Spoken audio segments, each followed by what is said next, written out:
Back extension variations can be used to target different muscles, increase the difficulty of the exercise, or add variety to your workout routine. Common variations include using different equipment, changing arm position, adding resistance, changing tempo, stiff spine versus roll-up, and using the roll-up technique. The lat pull-down exercise targets the latissimus dorsi muscle group and involves a compound movement with force from pulling. To start, choose a weight and sit on a lat pull-down machine with your thighs positioned under the supports. Use a pronated, overhand, grip with your hands more than shoulder width apart. Exhale as you pull the bar down until it touches the upper part of your chest. Squeeze your shoulder blades together and hold for 2 counts. Inhale as you slowly return the bar to the starting position. Repeat for the recommended number of repetitions. To avoid injury, pull the bar down with your elbows, keep your torso still, and extend your arms fully on the return phase. Avoid pulling the bar down behind your neck, as this will force you to bend your neck out of alignment with your spine and put your shoulder joint through extreme range of motion. The wide grip lat pull down is ideal for teres major and upper lats, widening them and giving a V-taper. If using a reverse, underhand grip, emphasize your lower lats, giving you lats that run farther down your sides. Barbell push press. The barbell push press is a popular Olympic lifting exercise that targets multiple major muscle groups and builds upper body strength in just a few reps. To perform this exercise, stand with your feet shoulder width apart, grip the barbell with your palms facing away from you, and rest the bar across the top of your torso. Dip into a shallow squat by bending your legs, push through your heels to straighten your legs, and lift the bar above your head, pausing at the top. Bring the bar back down to the front of your shoulders. Dip back into your shallow squat, straighten your legs, and return to the starting position. Repeat for your desired number of reps in each set. Maintain good form throughout the barbell push press to avoid injury and maximize the benefits of each rep. Before starting, complete the movement without any weight to get your body used to the sensation. Good form includes gripping the bar just outside of your shoulders, wrapping your thumbs around the bar, keeping your elbows slightly in front of the bar, maintaining a neutral spine, moving straight down and up without bending forward or leaning backward, engaging your core and completing each rep in one fluid motion. Common mistakes that weightlifters make when completing barbell push presses include lifting too early, arching the back, leaning forward, squatting too deep, and bumping your chin. To avoid these mistakes, focus on maintaining a vertical motion with the barbell, avoiding arching your back, and avoiding squatting too deep. Close grip pull-ups are an essential upper back exercise that help build muscle in the back, shoulders, and arms, as well as an excellent strength to body weight ratio. A close grip pull-up is a variation of the traditional pull-up, focusing on developing the inner lats and strengthening the back, arms, and core muscles. It puts a greater emphasis on the biceps and chest muscles, making it a better upper body development exercise. To perform a close grip pull-up, jump up to the pull-up bar with palms facing forward, keeping your core tight and your back straight. Pull your body upward until your chin is at the height of the bar. Pause for a second and lower down under control to complete one rep. Using an overhand grip, firmly grasp the pull-up bar with hands side to side, about 6-8 inches away from each other. This close grip ensures you emphasize your lower lats. Take a deep breath in, squeeze your glutes, and pull your abs in tightly. Concentrate on the midsection when completing the motion. Lean back slightly to push your chest out, stopping you from banging your chin onto the bar. Hanging from the bar, feet off the floor, pull yourself upward by depressing your shoulder blades and pushing your elbows down to the floor. Avoid swinging your body. Keep lifting yourself up until your chin meets the bar and your lats contract fully. Once your chin reaches over the bar, you can begin to lower your body back down to the starting position. Close grip pull-ups target not only the latissimus dorsi, lats, muscles in particular, but also the pectorals and triceps, muscles usually associated with pushing movements rather than pulling. The muscles used when performing a close grip pull-up include the latissimus dorsi, primary, teres major, biceps, brachioradialis, brachialis, triceps, trapezius, pectorals, levator scapulae, rotator cuff, erector spinae, rectus abdominis, and obliques. Close grip pull-ups are a great upper body exercise that develops the inner lats, strengthens the back, arms and core muscles, and improves posture and muscle coordination. Dips. Dips are a great muscle-building exercise for the upper body as they allow you to overload your muscles with more weight than you would use for an isolation exercise, and often for relatively high reps. However, the muscles being built with dips depend on how you're doing them. You can do dips one way to target the chest and another way to emphasize the triceps. For chest dips, use a set of bars that place your hands outside of shoulder width. Bend your knees and push your legs back as far as possible. When you lower your body, allow your elbows to flare out to the sides and stop when your upper arms are about parallel with the floor. Focus on contracting your pecs as you press up and flex them hard at the top without locking out your elbows. For triceps dips, use a grip no wider than shoulder width and opt for the narrower setting on dip bars when possible. Keep your body as vertical as possible on both the descent and ascent of each rep. When you lower your body, keep your elbows tucked into your sides and pointing back behind you. Lower down only until your upper arms are parallel with the floor. Focus solely on the triceps as you push yourself back up and flex your triceps as hard as you can in the top position, reaching full lockout. Strength matters when doing dips in your chest and/or triceps workout.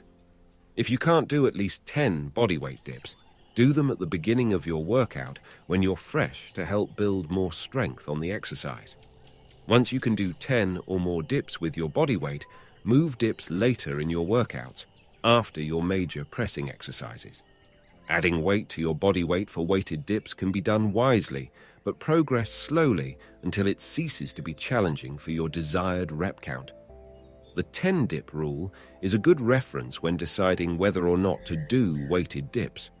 Barbell curls are a popular exercise that can help you load more weight and achieve better biceps squeeze after each rep. They are a key component of growth and can be performed with a straight bar. To perform a barbell biceps curl, stand with your feet shoulder width apart, hold the bar with a shoulder width grip, and squeeze your glutes, abs, and shoulder blades. Keep your torso tight and curl the weight up, moving only at the elbows. Squeeze your biceps at the top for a split second, then lower the weight back down. To avoid common barbell biceps curl mistakes, it is important to avoid leaning too much and not shifting your elbows forward. This will not only reduce the tension intended for your biceps, but also work in your forearms, core, glutes, and shoulder blades. Instead, focus on keeping your upper arms pinned to your torso, allowing you to focus on the squeeze and perfect form. By avoiding these common mistakes, you can maximize the benefits of barbell curls and achieve a stronger, more efficient workout. The decline crunch is a challenging exercise that targets the rectus abdominis, a muscle that responds to training and grows stronger. It is particularly beneficial for those beyond the beginner stage, as it forces the abs to work extra hard to raise their torso, leading to increased strength, stability, and athleticism. The decline crunch is performed on a decline bench, which is more challenging and beneficial than traditional AB movements due to the torso position. To perform a decline crunch, place a bench in a declining position. Lie on it, secure your legs on the knee and ankle pads, and bring your hands to the sides of your head. Engage your abs and lift your torso toward your thighs. Raise your torso as you simultaneously crunch in for maximum abdominal engagement. Hold the top position for a moment, then slowly lower your torso back to the starting position. The primary muscle activated during a decline crunch is the rectus abdominis. which runs from just below the ribcage to the hip bone. This muscle's primary function is to draw the chest closer to the hips, and as we engage our abs, the muscle produces the force needed to crunch from a declining position. The transverse abdominis, obliques, and erector spinae also play a role during decline crunch, flexing isometrically and providing torso support. Well, friends, let's summarize what you have learned so far about the differences between toning and losing weight. You learned how to build a menu for yourself, what should be in it, why, and how much. You learned how to build a training plan for yourself. You received a starter plan for someone who's just starting to train. Now we're going to talk about our friends, alcohol, and marijuana, and how they affect us as exercisers and, in general, our lives. Almost all of us know the scene from the movie Pumping Iron, where Arnold Schwarzenegger can be seen celebrating his victory in the Mr. Olympia competition in 1975, smoking a joint, eating fried chicken, and wearing the famous shirt with the inscription, "Arnold is number one." This is undoubtedly a great image that is familiar to many exercisers, amateurs or experienced, but have any of us ever stopped for a moment to think, what really happens to our muscles when we smoke that apparently innocent joint? First, one must understand why people feel the need to smoke drugs.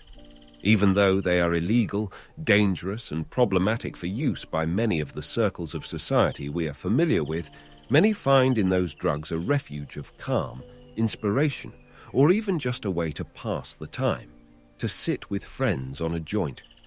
Whether you are one of those who choose not to smoke or one of those who choose to smoke, the following pages are addressed to you and will actually show you the effects of smoking drugs on what is ultimately important to all of us: muscle mass. On the one hand, there is no solid and significant scientific proof that says that the drugs cause some kind of sweeping problem. But on the other hand, there is quite a bit of evidence that says otherwise, and you will know about it right away. THC and testosterone. The active substance in marijuana is called DE9-THC, or THC for short.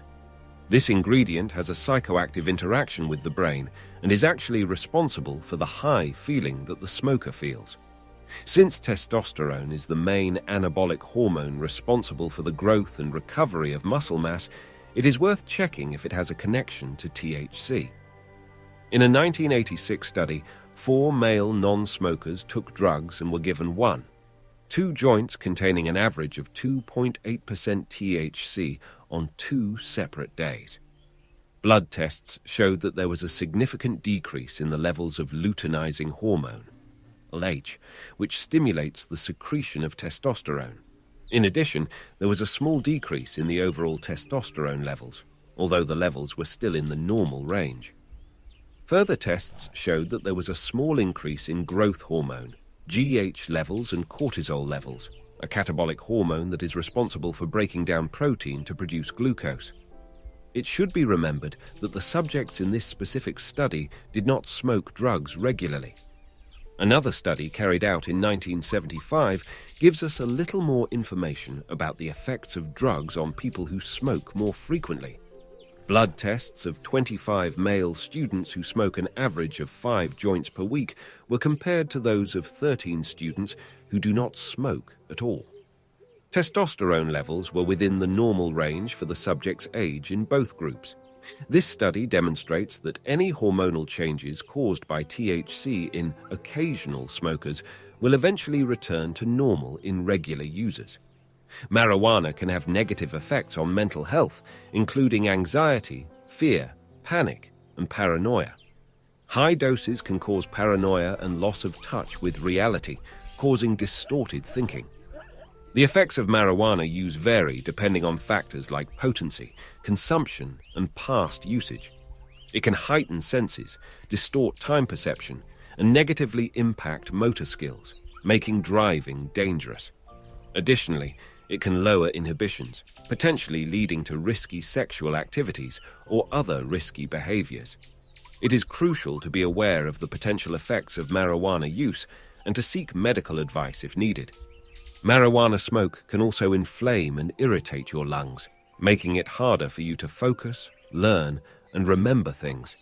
However, using pot heavily, especially in your teen years, may have more permanent effects.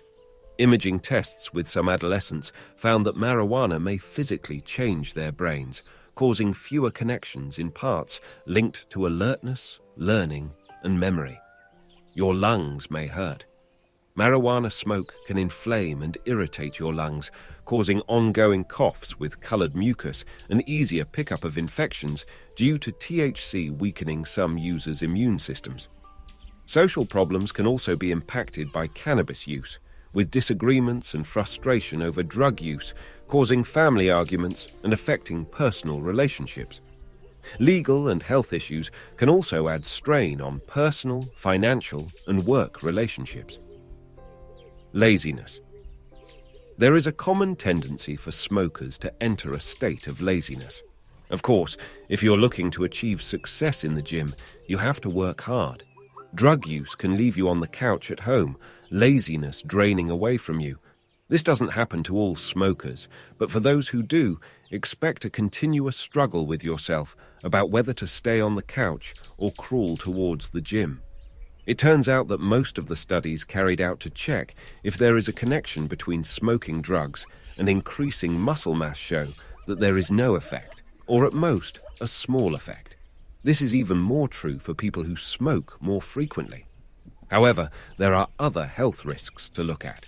At the end of the day, it all depends on how you choose to look at them. There are people who can swear that their best and most intense workouts happen when they arrive at the gym after smoking a joint. They claim it helps them be more focused than usual. However, others claim that smoking before training causes vomiting, laziness, inability, and even a sense of self-giving up that prevents them from finishing the training. In principle, if you don't smoke drugs normally, there is no good reason to start now. If you smoke, and you feel that it slows down your progress in the institute, a clear order of priorities must be established in order to reach your goal. We all remember Arnold in that scene holding the joint that I told you about at the beginning. We've all heard or seen pictures of the characters we admire holding a small joint in their hand and smiling at the camera. Even Obama did it.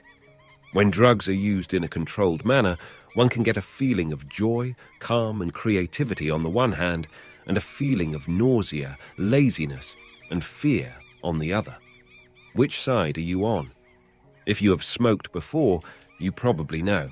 If you haven't tried yet, maybe it's better not to. Leave your curiosity for training at the gym, where you'll ask yourself, how can I surprise my body today? Alcohol, one of the most dangerous legal drugs that exits. Does alcohol affect the growth of muscle mass? Here are 4 connections between drinking a lot of alcohol and the lack of optimal muscle mass development. 1. Alcohol inhibits protein synthesis in the muscle. The anabolic response in the muscle tissue is due to the difference between the synthesis, building of the protein, and its breakdown within the muscle. When there are higher levels of protein synthesis, an increase in muscle mass is observed. This anabolic reaction in the muscle tissue can be significantly reduced as a result of excessive alcohol consumption, which inhibits the rate of protein synthesis and consequently the growth of muscle mass. A study carried out in the USA found that exposing muscle cells to alcohol reduced the ability of the anabolic hormones IGF-1 and insulin to stimulate protein synthesis by 30% and 60%, respectively. 2. Alcohol reduces the growth of fast muscle fibers. In the human body, there are 2 types of muscle fibers in the context of their contraction speed: fast and slow. The fast twitch fibers, also called white, contract about 4 times faster than the slow twitch fibers, which means that the fast twitch fibers have a significantly greater force-producing capacity. In addition, the fast fibers are significantly larger than the slow ones.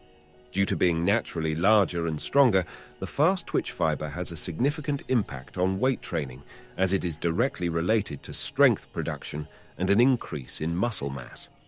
These fibers are also negatively affected by alcohol consumption. A study carried out on laboratory mice found that mice that received a dose of alcohol showed a significant reduction in protein synthesis mainly in muscle groups of fast fibers. These findings show that the consumption of alcohol will cause a significant reduction in muscle mass and strength as a result of damage to these fibers. Alcohol and your muscles. 3. Alcohol causes thinning of the growth of muscle mass as a result of increasing myostatin protein levels. In addition to the fact that alcohol reduces the growth of muscle mass as a result of inhibiting protein synthesis, studies also show that exposure to alcohol increases the amount of the protein myostatin, which causes muscle thinning. This can be seen in the long term, as another study conducted on laboratory mice found that consuming alcohol for 16 weeks increased the concentration of myostatin in those mice that consumed the alcohol, which caused a significant loss of muscle mass in them. 4. Excessive alcohol consumption creates a catabolic hormonal environment which causes loss of muscle mass. Alcohol consumption can change the amount of the anabolic hormone testosterone, which has a critical effect on the increase in muscle mass. In addition, high amounts of alcohol have been found to cause a jump in the levels of the catabolic hormone cortisol. In a study carried out on the subject, it was found that consuming alcohol in the amount of only 7 drinks caused a 152% increase in cortisol levels 4 hours after consuming the alcohol. When you combine the two, you find that alcohol consumption encourages the secretion of cortisol on the one hand and lowers testosterone levels on the other. And together, this is a sure recipe for creating a catabolic environment in the body and destroying muscle cells. How alcohol affects your brain. Alcohol is a depressant which can disrupt the balance of neurotransmitters, chemical messengers, in your brain and affect your feelings, thoughts, and behavior. Alcohol affects the part of your brain that controls inhibition, so you may feel relaxed, less anxious, and more confident after a drink. But these effects quickly wear off. The chemical changes in your brain can soon lead to more negative feelings, such as anger, depression, or anxiety, regardless of your mood. Alcohol also slows down how your brain processes information, making it harder to work out what you're really feeling and the possible consequences of your actions. In the long term, alcohol uses up and reduces the number of neurotransmitters in our brains, but we need a certain level to ward off anxiety and depression. This can make you want to drink more to relieve these difficult feelings, which can start a cycle of dependence. Alcohol and mental health. Alcohol problems and mental illness are closely linked. Research shows that people who drink alcohol are more likely to develop mental health problems. It's also true that people with severe mental illnesses are more likely to have alcohol problems. This may be because they self-medicate, meaning they drink to deal with difficult feelings or symptoms. Alcohol and depression. Regular heavy drinking is linked to symptoms of depression. People with depression who drink alcohol often start to feel better within the first few weeks of stopping. If you try this and feel better, it's likely the alcohol was causing your depression. Alcohol and anxiety. If you experience anxiety, alcohol can give you a very short-lived feeling of relaxation, but this quickly disappears. If you rely on alcohol to cover your anxiety, you may soon find yourself drinking more and more to relax. Over time, this can lead to alcohol dependence. You may also find that a hangover makes your anxiety worse. If you use alcohol to unwind, think about other ways you can find to relax. Meditation, yoga, exercise, or making time for things you enjoy, for example. Alcohol and psychosis. It's possible to experience psychosis if you regularly drink a lot of alcohol or if you're a heavy drinker and suddenly stop drinking. Alcohol, suicide, and self-harm. Because alcohol can make you lose your inhibitions and act more impulsively, it may lead to actions such as self-harm or suicide. Heavy drinking is also linked to suicidal thoughts and attempts. Alcohol is one of the biggest enemies of athletes who engage in physical activity that combines strength and explosive strength. For people in general, alcohol hides behind the mask that it is legal and okay to use, and this causes confusion for a lot of people. its consumption should be reduced as much as possible. You have received some examples that show that even a small amount of alcohol is capable of destroying people's minds and lives. Remember what we talked about at the beginning, that everything is a matter of persistence in life. If you persevere in a good way, exercise, and eat right, you will achieve the things you want to achieve in the long run. If you persist in a bad way, drink, use drugs, and eat crappy food that even animals would not be given, you will get shitty results. You will get exactly to the places that those things lead to. It's all about persistence. Where I choose to persevere, that's where life's gonna lead me. I want you to remember that. I want it to go with you everywhere. And before you start doing anything, you will ask yourself, where will it lead me? What's going to happen in the long and short term? I believe in you to make the right choice. And you, do you believe in yourself?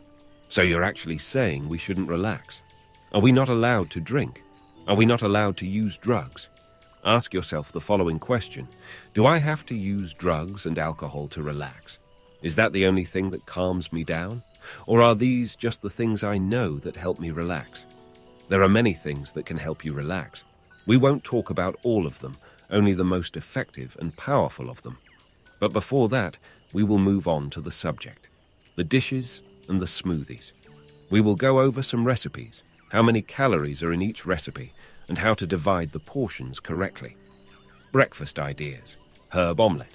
Ingredients for the recipe, 296 grams for the whole recipe. Egg, 2 medium. Green onions, 5 medium units in total, 75 grams. Parsley, 5 large stalks, total, 75 grams. Chives, 1 teaspoon, 3 grams. Garlic, 2 cloves. Salt, a pinch. Black pepper, 1/4 flat teaspoon. Olive oil, a tablespoon, 10 milliliters. How to prepare the recipe. Finely chop the green onion, parsley and chives and mix together. Chop the garlic finely. Beat the eggs in a bowl and add the vegetables and spices. Heat the olive oil in a pan and fry the garlic until golden. Add the omelette and fry until browned. For each recipe, 330 calories, protein 16, carbohydrate 13, fat 24. Moseley, component, cup of yogurt, 200 milliliters, 1.5% fat. Honey or maple to taste. 2. 3 tablespoons of ready-made or homemade granola mix. Keep reading for a recipe for homemade granola. 3. 4 tablespoons of fresh fruit cut into cubes, for example, apple, pear, banana, melon, persimmon, peach, strawberries, berries, etc. Preparation. Empty a cup of yogurt into a glass or bowl. Sprinkle with cut fruits and granola. Drizzle over a little honey or maple syrup to taste. The nutritional value depends on the fruit, honey, and maple syrup you use. The nutritional value without the fruits and honey, 300 calories. Protein, 16 carb 30, fat 13. Granola recipe. Component, 2 cups, 220 g, of thick oats. A cup and a quarter of a mixture of nuts and almonds, 2 tablespoons of coconut, a teaspoon of cinnamon powder, a quarter cup of raisins or cranberries, optional, a quarter cup of dried bananas, optional, 4 tablespoons of canola oil, 7 tablespoons of honey, maple syrup, preferably natural, or silane. Silane has a somewhat strong taste, so it is recommended to combine it with honey or maple. Preparation. Mix all the ingredients in a bowl. At the end, add the oil and honey or maple syrup. Preheat the oven to 170 degrees, spread the mixture in a huge pan on baking paper and bake for 20-25 minutes. The mixture should be slightly golden. Remove the mixture from the oven and let it cool completely. Crumble a little with your fingers and store in a closed jar. Ideas for lunch. Rice and meat, ingredients, for 4 servings. 1-2 cup brown, dry rice. 300 grams of ground beef. 300 grams of ground red turkey. 1 medium onion, finely chopped. A teaspoon of olive oil. 2 flat spoons of sliced blanched almonds, 30 grams. Salt, ground black pepper. A teaspoon of cinnamon, recommended.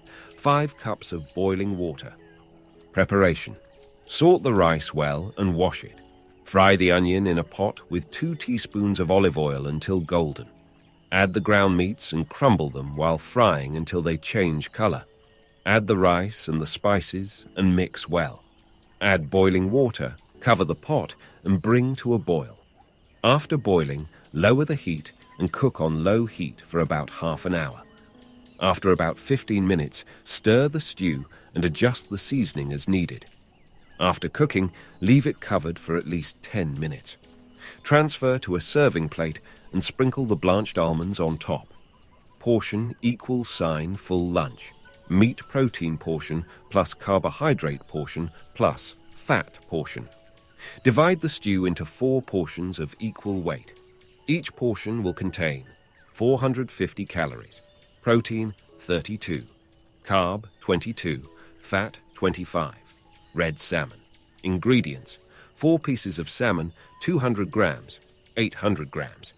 1 tablespoon of olive oil, 4 sage leaves, 4 stalks of chopped coriander, 2 spicy green peppers, halved and deseeded, or bell peppers, 2 sliced garlic cloves, 1/3 kilo cherry date tomatoes, halved, 3 coarsely chopped tomatoes, thinly sliced large fennel, salt and pepper.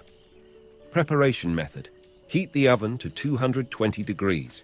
Fry sage leaves in a little olive oil in a large pan that is also suitable for the oven.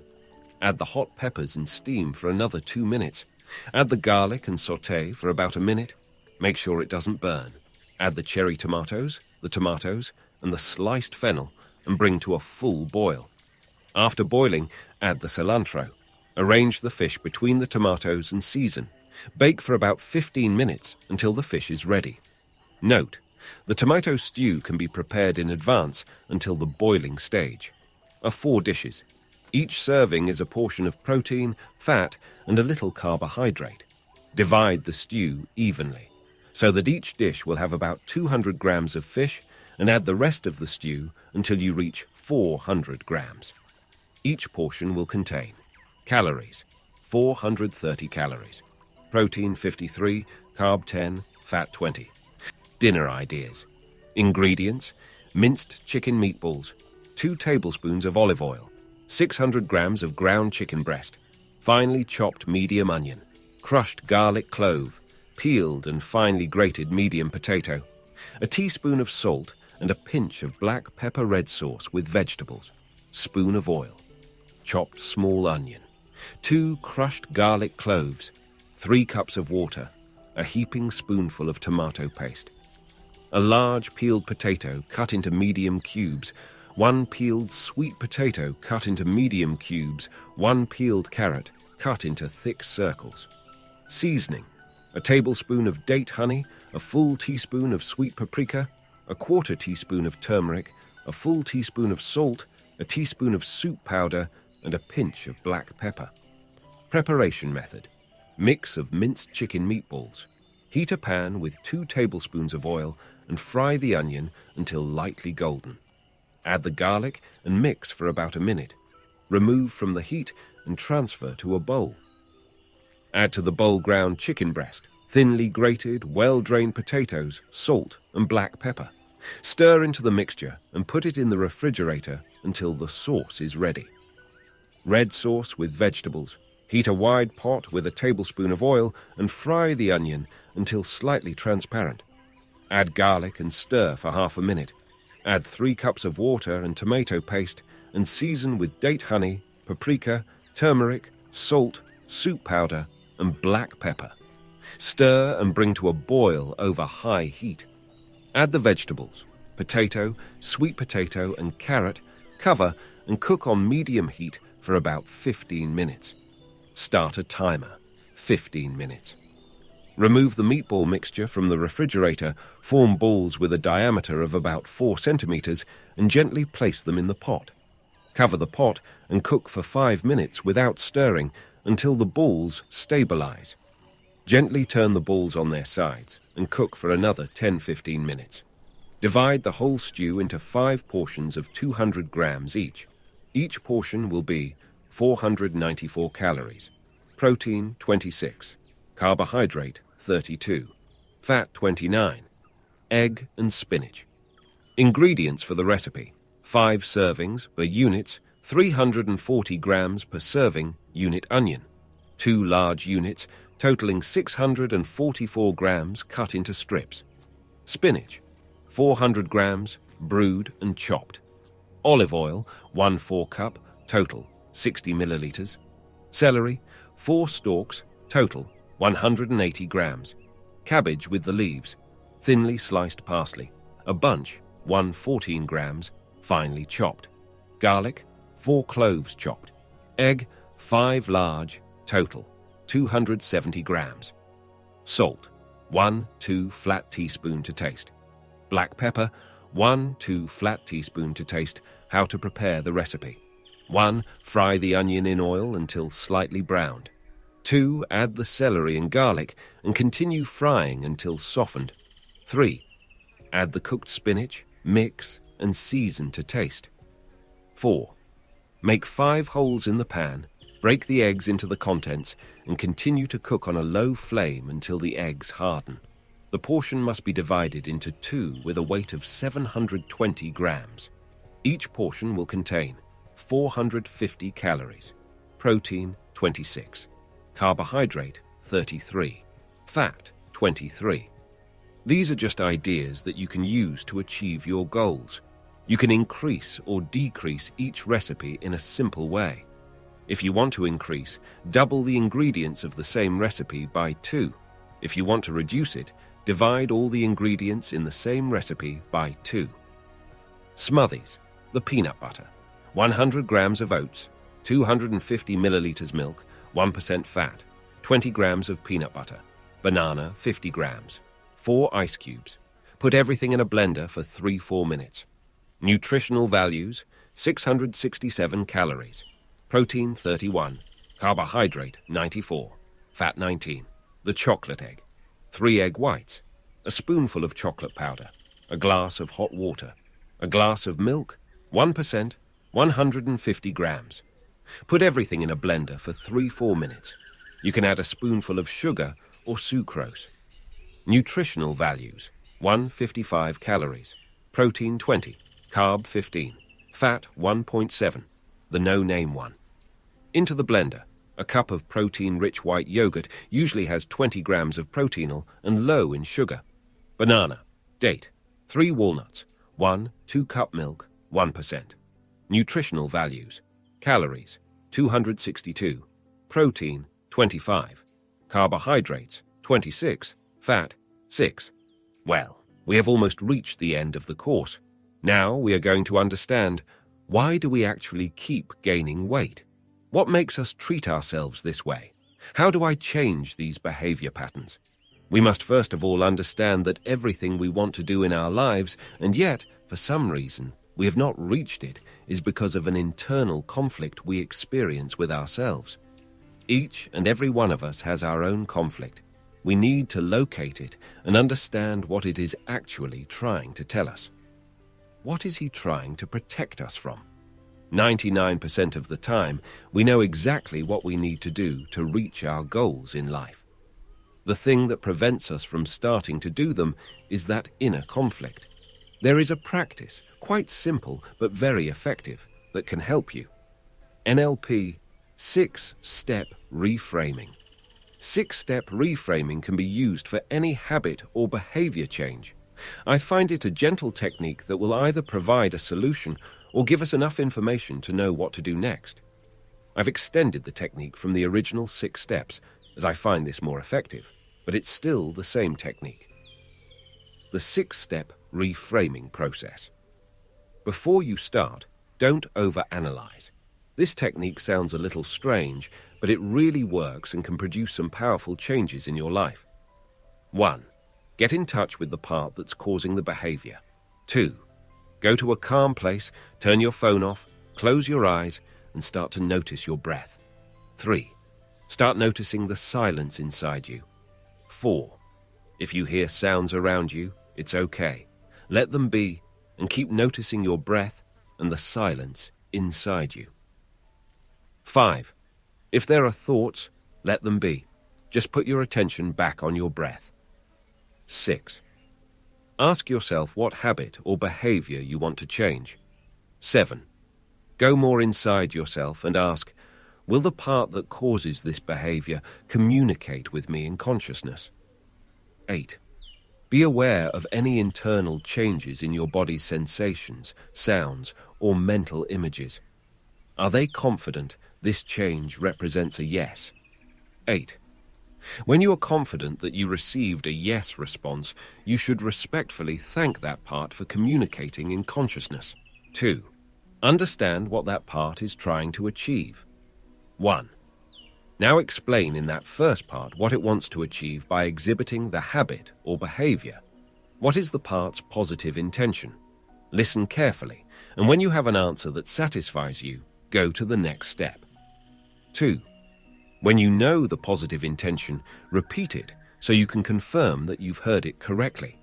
Say thank you to that part for having that positive intention and for sharing it. 3.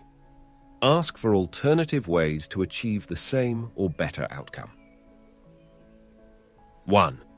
Now you need to go to your creative part, the part that has helped you find solutions for opportunities and challenges, and ask it to communicate in consciousness. Again, start to notice any signals that you are happy to accept as a yes. 2. Once you receive an affirmation from your creative part, say thank you, and follow up by asking for at least 3 alternative habits or behaviors that will satisfy the positive intention and also be better overall. You will need to sit quietly and just listen to the replies. When there are at least 3 suggestions, thank yourself for their creativity and select one of them. 3. Gently find a different approach that you are willing to try. 1. Now ask yourself to return to the original part that caused the habit or behavior and ask if it would be happy to try out the new behavior for a short while, initially for no more than a week. If the part says yes, ask yourself to future pace the new habit or behavior. If the part says no, go back to your creative part for more suggestions and then try again. 2. Once you've settled on a new behavior to try out, thank the parts involved and remember that the parts are simply a useful metaphor and they'll work best as a fully integrated individual. 3. Now open your eyes and ask yourself what you can do to encourage the new habit or behavior. On the next page, I want to talk to you about some final mental principles that will help you lose weight and fat and allow you to finally achieve the body of your dreams that you have always wanted. And with that, we will finish our program. Achieving an aesthetic and shapely body is more than exercising in the gym and eating right. There is a mental thing here that is very important, and if it doesn't change, you can work with the best menu or the most perfect workout, but it won't help you. Most people think that until they get that toned look and are as strong as they want to be, they won't be happy. As humans, it is human for us to protect our happiness and pull it into the future. The truth is, we need to stop doing this. This is one of our psychological barriers to weight loss. If we keep telling ourselves that we will only be happy when we achieve something, our journey becomes full of pressure, pushing, and finally, giving up. This is how you train your brain to lose weight. You have to accept yourself for who you are right now. If you accept yourself wholeheartedly and stop chasing a better me, you will really be able to give your all to the present moment. So it's true that it's easier said than done, but we have to change our focus if we want a peaceful, stress-free life. You want to imagine yourself achieving your goals. When you start using your mind as a tool and stop letting it control you, then you will start making your dreams come true. If your mind believes it, your body will find a way to do it. All your memories will come from your journey. Give your all to the present moment and push yourself beyond your limits. It will make you the best version of yourself, both physically and mentally. In conclusion, remember, our brain is a universal thing. Our brain is designed to make us survive. which means he will always be looking for what is wrong and how to protect us. For most people, eating comes from an emotional place, such as stress, pain, anxiety, depression, or nerves. That is why it is very important that we be aware and control our brain, because if we do not trust it, it will control us and only prevent us from achieving the things we want in life, in the field where we will persist. This is the area in which we will get results, whether we like it or not. The question is where I choose to persist.